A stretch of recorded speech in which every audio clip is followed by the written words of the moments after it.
question is, will it be in time and of a magnitude that will stop this?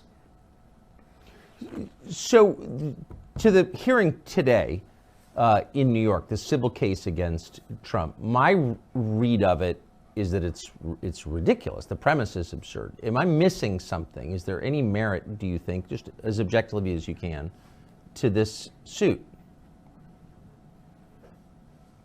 Well, I mean, in a larger sense, no, because you can ask yourself two questions.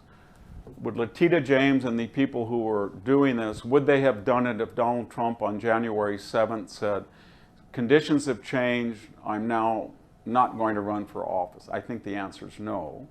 And then the second thing, are some of the giants of New York finance and real estate, do they operate in a way that is completely different than Donald Trump?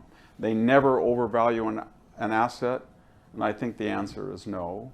And then the third question might be, now that you've picked on Donald Trump, are you going to systematically look at the bank applications and loan applications of, say, 50 or 60 of the largest developers in New York, especially on the left-wing side? I don't think so. Yeah.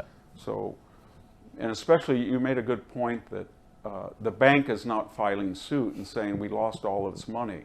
And then we have to juxtapose it, Tucker, to what we're witnessing on the other side with somebody like Sam Bankman-Fried that was put on house arrest on the Stanford campus. We now know about his parents, two renowned Stanford law professors that were grifting off their own son and siphoning money from his company as it was collapsing, which was a big bundler and provider of millions of dollars for the Democratic Party.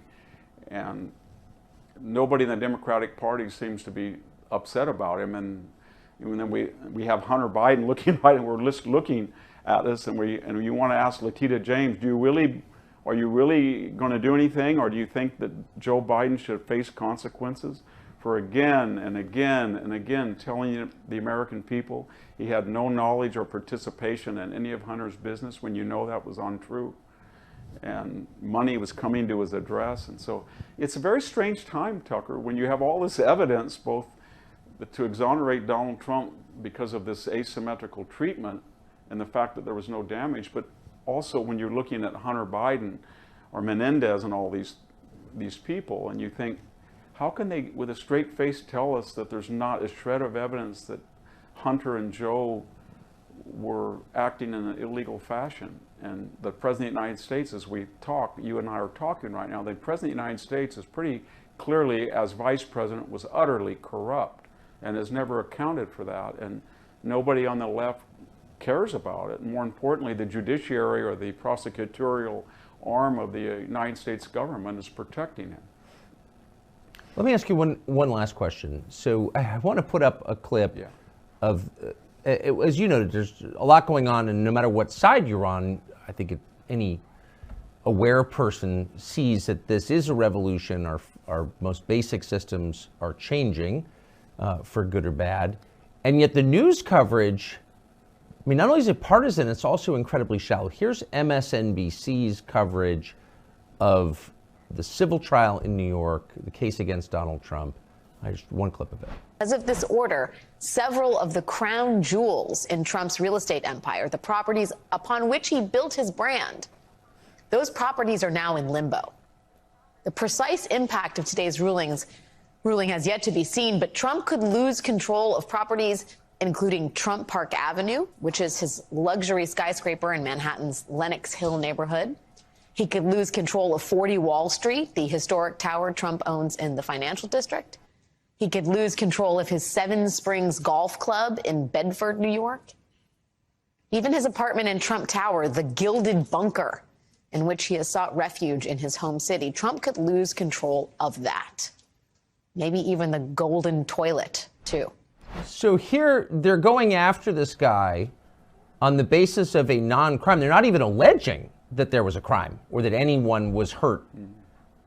And they're taking his home and his businesses, and MSNBC's coverage is that? Yeah, I mean, what MSNBC just told us is that we are not only fine with but we promote the idea that government can go in to a business, all of the business, and appropriate it and destroy it without cause. And we think that's not only good, but funny, because we're going to throw a little fillip about a golden toilet. Ha ha. And the idea is that we now have the power to do this, and because we have the power to do it, it's moral and right. And if you don't like it, what are you going to do about it? Exactly. And the answer is, what are we going to do about it? And the only thing that I can think of is we're going to have to humiliate and defeat these people at the polls. I don't think it's going to work, Tucker, to win the Electoral College and one branch of Congress. You're going to have a 55% presidential win, both supermajority in the Congress, to get anything done. We've come so far. And you're going to have to defeat them and humiliate them the way that we did it once with Reagan, and it lasted for about 8 years. But this leftist revolutionary spirit is like rust after a rain, or it's mushrooms in your lawn. It's always there. And you can't allow it to grow and to expand and accelerate as we have. We've been complacent and culpable for allowing it to do so in the universities and all of our institutions. And I think now everybody, according to their station, is going to have to say, you know what? There are two pronouns. I don't care if you get angry. This was, the date of this country is 1776. Got it? That's what it is. And there is a border, and we're going to enforce it. And just say no to all of these things, and then welcome the opprobrium and the attacks that accrue accordingly, and wear that as a badge of honor. Because what's the alternative? There is no alternative unless you want to see the United States dissipate before your very eyes. Yes. Yeah. And living in Naples with no TV will not save you. That is exactly right. The incomparable Victor Davis Hanson, thank you. No.